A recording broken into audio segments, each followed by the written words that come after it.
Welcome to the crash course. Today we are going to discuss some questions related to some basic concept.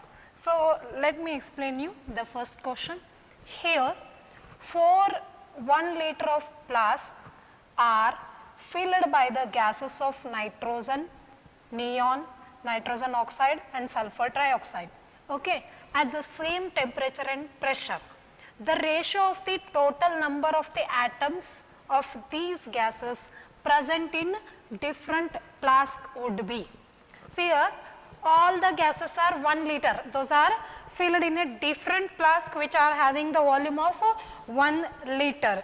So they have asked the total number of the atoms in these gases, the total number of the atoms in these gases, that ratio we need to find out.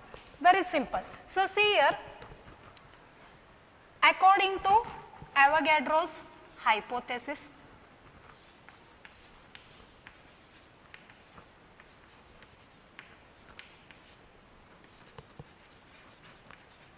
according to Avogadro's hypothesis, so according to Avogadro's hypothesis, what it says, the equal volume of the different gases, the equal volume of the different gases at the same temperature and pressure have the equal number of the molecules, have the equal number of the molecules. So according to this here, as these 4 gases are having the equal, those are different gases but those are having the volume as equal, that is 1 liter. So we can tell that the ratio of the atoms in these gases, see here, the number of atoms in N2 is 2, okay, and then in case of neon, as it is only 1, and then nitrogen, that is N2O, where we are going to get 2 nitrogen and 1 oxygen, totally it will be 3, and in case of SO3, that is 4.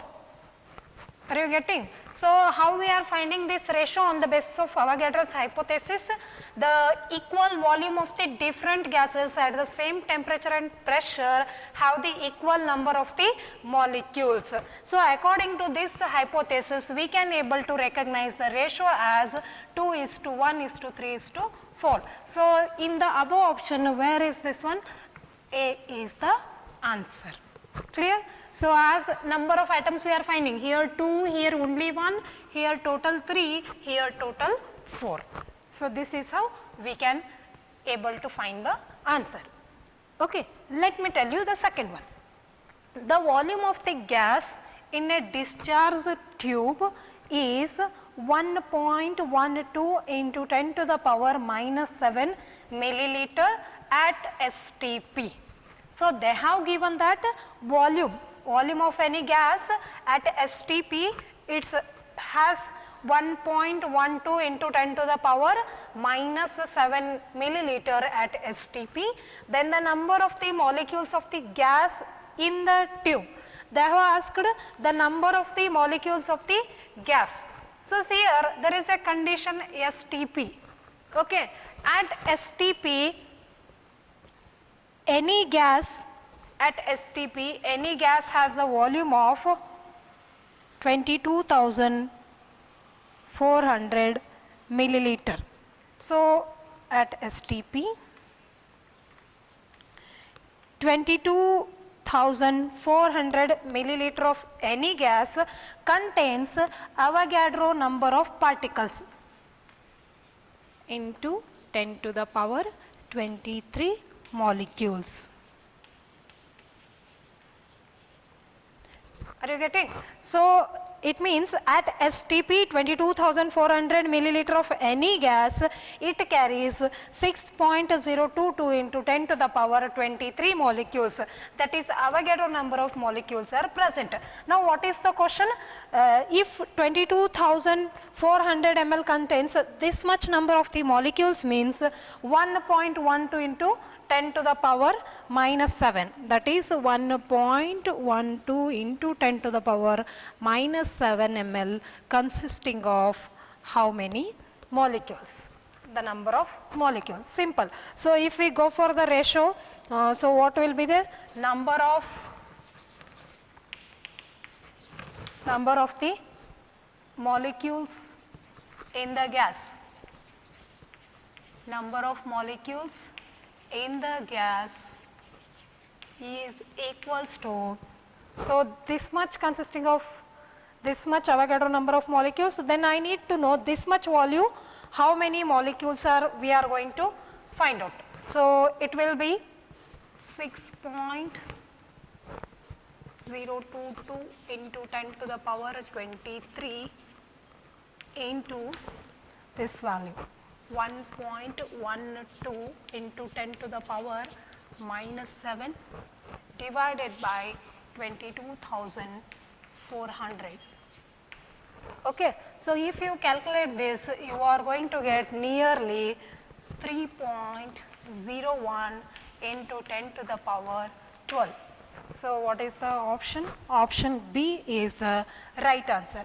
See here, they have given the condition STP. At STP 22,400 volume of the any gas consisting of the Avogadro number of the particles, that is molecules. 6 point. If 22,400 ml consisting of 6.022 into 10 to the power 23 molecules means we need to find out 1.12 into 10 to the power minus 7 ml, how many molecules does it going to consist. So, that will be at around 3.01 into 10 to the power 12. So, this is how we can find out the value of the number of molecules. Clear? So, next, the number of the atoms of the chromium and oxygen in a compound are. They have given number of atoms of the chromium and oxygen. Yeah, the values are 4.8 into 10 to the power 10 and 9.6 into 10 to the power 10 respectively. Okay. And its empirical formula, they have asked its empirical formula. So, just looking into the question, I am getting that, let us take the ratio of the atoms. Ratio of atoms, which are those two atoms, Cr and oxygen. See here, the value of the Cr is exactly double for oxygen. The ratio is 1:2. The ratio is in the form of 1:2. 4.8 into 10 to the power 4.8, if it is doubles means that is 9.6.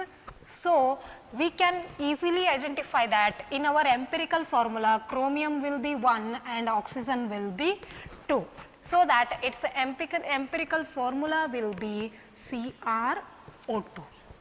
Okay. In these choices CrO2 is present as a option D. Simple. They have mentioned that the number of atoms. So, just look into the number of atoms.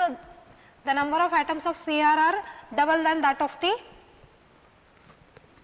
this Cr is oxygen is double than that of the Cr. So, we can able to find out the ratio as 1:2. So, by looking this ratio we can find out the empirical formula of this compound is CrO2. Clear? So, next, the compounds having the same empirical formula always have the same. So, suppose the compounds which are having the empirical formula, those are having always same. What they have the same? Either molecular mass or molecular formula or number of atoms or percentage composition by mass. So, just to go on analyzing the question, what it feels, the compounds which are having the same empirical formula always have the same molecular mass, it does not happen. Okay. Always the empirical formula is not similar to molecular mass, it will be varying, and not the same molecular formula, even those are not going to have the same molecular formula, and even those does not have the same number of atoms. Only the thing is the percentage composition by mass is same. The percentage composition of atoms by mass is always same. Okay. So, the compounds having the same empirical formula always have the same percentage composition of the atoms by their mass. So, this is how we are going to explain the 4 questions. See here, in the first case we are looking at the ratio. we are looking at the ratio, that is on the basis of our Avogadro's hypothesis, we came to know that the ratio is 2:1:3:4. And in the second question, they have given the one clue that STP at STP 22,400 ml consisting of Avogadro number molecules means 1.12 into 10 to the power minus 7 volume consisting of how many atoms. So, on the basis of this relationship, we can able to find out the value as 3.01 into 10 to the power 12. And in case of third, they have given the number of atoms of Cr and O, and when we closely look into the question, it is the ratio will be 1:2, so that the empirical formula will be CrO2. And here the compounds which are having the same empirical formula always have the same percentage composition by the mass. Okay. So, we will continue the few more questions in our next class. Let us go for the few more questions. So, here caffeine has a molecular weight of 194. It contains 28.9% by mass of the nitrogen. Then the number of atoms of the nitrogen in one molecule of it is. So, here they have given that 194 gram, that is the molecular weight of caffeine. Suppose 28.9% nitrogen is present. It means what it indicates, see here 28.9% means that is 28.9 gram is dissolved in 100. Dissolved in 100. Okay. So, it means 100 gram consisting of 28.9 gram of nitrogen. Okay. So, the question is that find out the number of the atoms of the nitrogen in one molecule of it is. So, here molecular weight they have given 194. So, what is the question? Then 194 molecular weight consisting of how many nitrogen? Okay. So, if 100 gram, how the 100 gram is obtained? By looking this one, 28.9% of the nitrogen. Okay. So, 100 gram consisting of the 28.9 gram of nitrogen means that is 194 gram consisting of how much? So, what it will be? This is equals to 194 into 28.9 divided by 100. Okay. So, if you go for this calculation, what happens here? It will be around 56 gram of nitrogen. 56 gram of nitrogen. So, the question is that the number of atoms of the nitrogen in one molecule. Here I need to calculate the number of nitrogen. Okay. 56 gram means for one nitrogen what is the atomic mass? 14.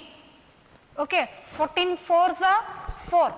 14 fours are 56. So, it means totally 4 atoms of nitrogens are present. 4 atoms of the nitrogen are present. See here, according to the given 28.9% of the nitrogen they have given, it means 100 gram, in 100 gram we are dissolving 28.9.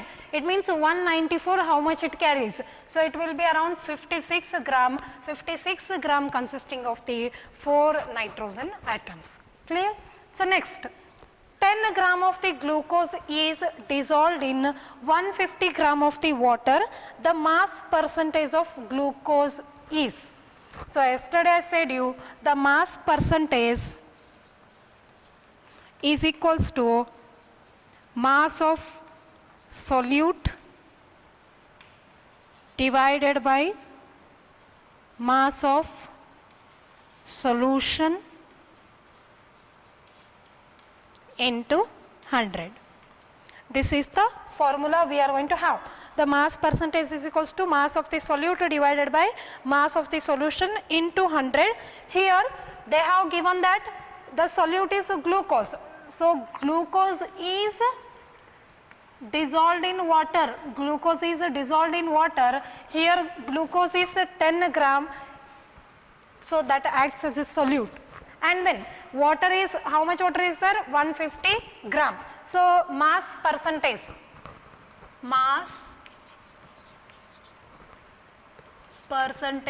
of glucose is equals to, okay, so the mass of the solute, what is the solute? Glucose. The mass of the solute, that is the glucose, they have given 10.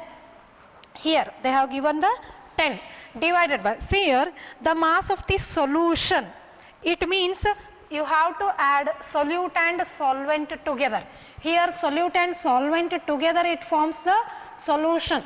So in the denominator term, you have to take 10, that is the mass of the solute and mass of the solvent, that is 10 plus 150, and as it is percentage into 100. So if you calculate this, it will be at around 6.25%. Okay. So simple it is, mass percentage is equals to mass of the solute divided by mass of the solution into 100. Here the mass of the solute, that is 10, and mass of the solution means you have to add this 10 with 150, because it is the mass of the solvent, it is the mass of the solute, together will going to form the mass of the solution. So 10 divided by 160 into 100, it will be around 6.25%, and here it will be answer 4. Okay. So next, the number of moles of the CO2 present in 220 milligram of sample is. So the question is to find out the number of moles. So number of moles is equals to mass divided by molar mass, divided by molar mass, and they have given the mass, that is in terms of milligram, that is the sample consisting of, this is the sample, how much it is? 220 milligrams. So I will convert that in terms of gram. Okay. And the molar mass of CO2, because we need to calculate the molar mass of the CO2, that will be around 44. That will be around 44. How it is calculated? For carbon 12 plus 16. So it will be 44. The molar mass of the CO2 is 44. So when you calculate this two, you are going to get the answer as 0.005. 0.005. Next, the correct statement, it is statement,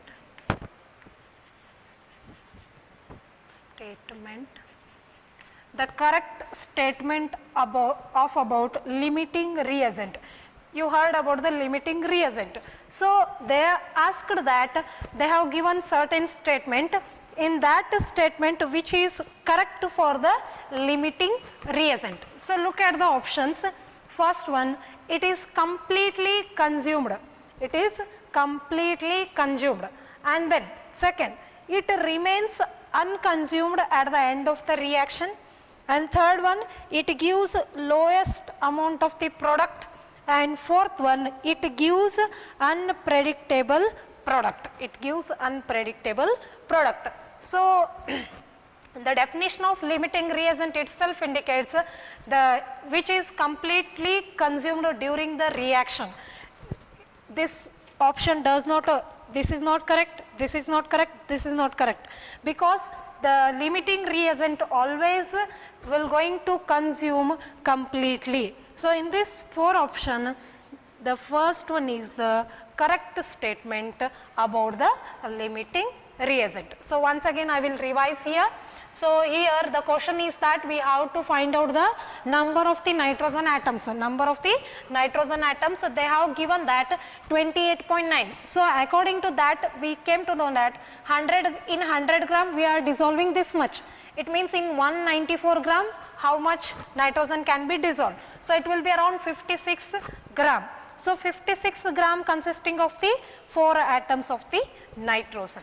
In second case, mass percentage, they have asked the mass of the glucose divided by mass of the glucose solution into 100. Here it will be around 10 divided by 160 into 100, that is 6.25%. Okay, and next one is number of moles of CO2 present in the given sample. So always keep in mind that the number of moles can be calculated by mass divided by molar mass. So in the given sample they have mass is given in terms of milligram. I will convert that in terms of gram into 10 to the power minus 3 divided by molar mass of this CO2 is 44. When you divide this one, you are going to get 0.005. Okay. So next statement, the correct statement about the limiting reagent. Limiting reagent, in this given choices, the reagent which is completely consumed, that is the correct option, which is suitable statement for the limiting reagent. So the first option is the correct answer. Okay, I hope all the questions are clear for you, and we will discuss few more questions in our next class. Thank you.